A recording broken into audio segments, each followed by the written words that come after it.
So guys তো guys তোমাদের কি মনে আছে এই কিছুদিন আগে আমি একটা ভিডিও বানিয়েছিলাম যে ভাই অরুণ গোবিলকে একটা ইন্টারভিউ নেওয়া হয়েছিল, সেখানে সে কিন্তু জানিয়েছিল যে ভাই রণবীর রামের চরিত্রটা বেশ ডিসেন্টলি প্লে করতে পারবে, ঠিক আছে।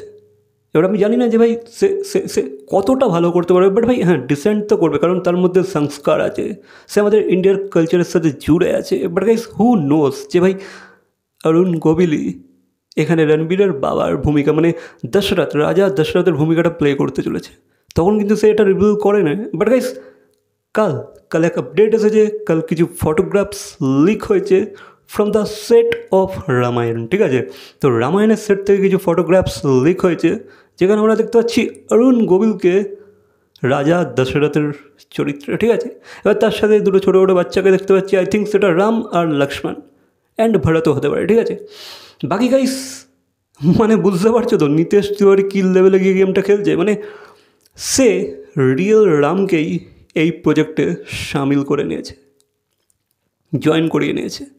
তো মানে বুঝে নাও যে ভাই কী লেভেলের হাইপ এই মুভিটা ক্রিয়েট করতে চলেছে। হ্যাঁ অলরেডি হাইপ তো আছে, বাট গাইস নিতেশ তিওয়ারি কিন্তু এখানে বেশ ভালো প্ল্যান খাটিয়েছে, ঠিক আছে। রিয়েল রাম ভাই যাকে দেখে লোক সেই টাইমে প্রণাম করতে যেত, ঠিক আছে, তাকে রিয়েল ভগবান ভেবে নিয়েছিল যারা, সেই রামকে কিন্তু সেই সেই রিয়েল রামের চরিত্র যে প্লে করেছিল তাকেই কিন্তু এই মুভিটাতে সে জয়েন করিয়ে নিয়েছে, ঠিক আছে। তো মানে মোটামুটি উইন উইন সিচুয়েশন, ঠিক আছে। তো এখানে অরুণ গোবিল কিন্তু লর্ড রামের বাবার চরিত্র প্লে করতে চলেছে, ঠিক আছে। বাকি গাইস তোমাদেরকে জানিয়ে রাখি লারা দত্তাকেও দেখা গেছে যে সেটাতে তারও কিছু ভিডিওস বা ফটোস লিক হয়েছে, যেখানে তাকে বেশ বিউটিফুল লাগছে, ঠিক আছে। তাকে ওই গেট আপেতে খুব সুন্দর লাগছে, সে কিন্তু কৈকেয়ী মাতা কৈকেয়ী রোলটা প্লে করছে। বাকি গাইস শিবা চড্ডাকেও দেখা গেছে, ঠিক আছে। সে কী রোল প্লে করছে I don't no, but guys অনেকে গেস করছে সে নাকি লেট ইট বি, আমি সেই গেস্টটাতে যাচ্ছি না, ঠিক আছে। আই ডোন্ট নো সে কী প্লে করছে, বাট হ্যাঁ হয়তো কোনো রানীরই হয়তো চরিত্র প্লে করতে পারে, লাইক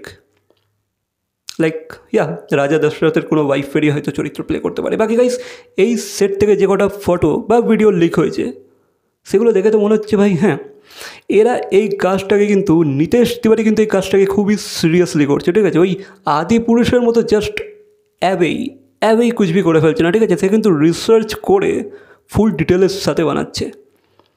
মানে এদের যে কস্টিউম অ্যান্ড অল দেখলাম, এখানে কিন্তু কোনো কিছু এনহ্যান্স করার চেষ্টা করে না, ঠিক আছে, কোনো কিছু মডার্নাইজ করার চেষ্টা করে না, ঠিক আছে। তারা কিন্তু খুব সাবেকি ব্যাপারটা রেখেছে, খুব কালচারের সাথে জুড়ে রেখেছে, ঠিক আছে। মানে যেটা ন্যাচারালি আমরা দেখতে পছন্দ করতে পারি বা যেটা ন্যাচারালি হয়েছিল বা যেটা সেই সময় ন্যাচারালি ঘটেছিল, সেই সময়কার কস্টিউম অ্যান্ড অল যেরকম হয়ে থাকতো সেটাকে কিন্তু এরা এই মুভিটাতে করতে চলেছে। এরা কিছু কিছু এক্সট্রাঅর্ডিনারি ডিজাইনার শ্যুটস অ্যান্ড এসব করতে চায় না, ঠিক আছে। খুবই সিম্পল রাখতে চেয়েছে, but at the same time grandeur ব্যাপারটা তো আছে, ঠিক আছে। সেটটা খুবই বড়, বাকি এরা ব্লু স্ক্রিনেতে শ্যুট করছে। বাকি যে কটা ফুটেজ বা ফটো আমি দেখলাম বেশ ভালো লেগেছে। একটা ব্যাপার আছে, একটা সেই ভক্তিটা তোমার লাগবে, ঠিক আছে। দেখেছি ভাই আমি একটা রামায়ণের শুটিং দেখছি, ঠিক আছে। রামায়ণের সেট থেকে এই ফটোগুলো লিক হয়েছে, এটা তোমার মনে হবেই। এখানে কোনো ওই যে উল্টো পাল্টা কুচবি উটপাটাঙ্গা জাস্ট এক্সপেরিমেন্ট করে ফেললো সেসব কিন্তু করছে না।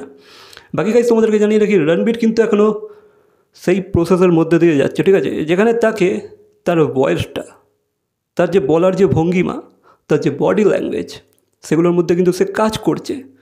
এখানে কিন্তু নিতেশ তিওয়ারি তাকে খুবই অন্যরকমভাবে প্রেজেন্ট করতে চাইছে, ঠিক আছে। সচরাচর যে মুভিগুলোতে আমরা তাকে দেখেছি, বিভিন্ন ক্যারেক্টারে আমরা দেখেছি রণবীরকে, তো সেখান থেকে পুরোপুরি তাকে কিন্তু এখানে ভাঙতে যাচ্ছে নিতেশ তিওয়ারি। তাকে সে এখানে পুরো অন্যভাবে প্রেজেন্ট করবে, ঠিক আছে। যে লর্ড রামের চরিত্রটা লর্ড রামের এসেন্সেই বানানো হবে, ঠিক আছে। সেখানে কোনো অন্য কিছু ছাপ সে রাখতে দেবে না। পুরো লর্ড রাম চরিত্র করতে গেলে যে যে জিনিসগুলো দরকার সেগুলো কিন্তু রণবীরকে এখানে প্র্যাকটিস করানো হচ্ছে, ঠিক আছে। এখানে কিন্তু তাকে সেই সবেরই প্রশিক্ষণ দেওয়া হচ্ছে, বা যেভাবে যে ভঙ্গিমাতে বা যেভাবে যে কথাটা বলবে, যে অ্যাকসেন্টে কথা বলবে, ঠিক আছে, সেগুলো কিন্তু রণবীর খুবই ভালো করে প্রশিক্ষণ নিচ্ছে আপাতত। বাকি তাদের তো শিডিউল আই থিঙ্ক পরে আসবে, বাকি এটা আই থিঙ্ক ফার্স্ট শিডিউল। তো এখানে তারা রাজা দশরথ আর বাচ্চা রাম অ্যান্ড লক্ষ্মণকে নিয়ে সেসবের শুটিং হচ্ছে, ঠিক আছে। বাকি গাইস ইন্টারেস্টিং তো হতে চলেছে, ঠিক আছে। আর এখানে আমি জানি যে ভাই এই কাজটা খুবই তারা সিরিয়াসলি করছে, ঠিক আছে। অ্যান্ড ভাই অরুণ গোবিলকে জাস্ট ভাবো, সে কিন্তু কিছুদিন আগে যে ইন্টারভিউটা দিয়েছিল সেখানে কিন্তু সে রিভিল করেনি যে ভাই সে রাজা দশরথের চরিত্রটা প্লে করছে, বাট করছে তো দেখতে তো বেশ লাগবে। দেন গাইস সেখানে তো সানি দেওয়াল আছে, ইয়াশ আছে, অনেকেই আছে, ঠিক আছে। বাকি কালকে একটা ভিডিও বানিয়েছিলাম যে ভাই এখানে নাকি ওই প্রিয়া প্রকাশ বাড়িয়ারকে নেওয়া হয়েছে, তো সে লক্ষ্মণের ওয়াইফ উর্মিলার চরিত্রটা প্লে করছে, ঠিক আছে। তো গাইস বাকি দেখা যাক আর কী কী আপডেট আছে, আপডেট তো আসতেই থাকবে। বাকি একটা ফ্যান কিন্তু সেখানে কমেন্ট করেছে ভাই সেটাতে ক্যামেরা অ্যালাউ করো না, ঠিক আছে। বাট গাইস আজকের দিনে এই যুগে এসে ক্যামেরাকে অ্যালাউ না করাটা আই থিঙ্ক খুব টাফ হয়ে যাবে, ঠিক আছে। বাকি ফুটেজ তো আসবে, ঠিক আছে, লিক ফুটেজ তো হবেই, আপডেট অনেকই আসবে। বাকি কিছু করার নেই, আজকের দিনে এইসব জিনিসকে রোকাটা খুবই মুশকিল একটা টাস্ক, ঠিক আছে। বাকি দেখা যাচ্ছে আর কী কী আপডেট আছে এই বিষয়ে, তোমাদের কি মতামত অবশ্যই কমেন্ট করে জানাবে। ভিডিওটা ভালো লাগলে লাইক, কমেন্ট, শেয়ার, সাবস্ক্রাইব। তো দেখা হচ্ছে পরবর্তী কোনো ভিডিওর সাথে। Till then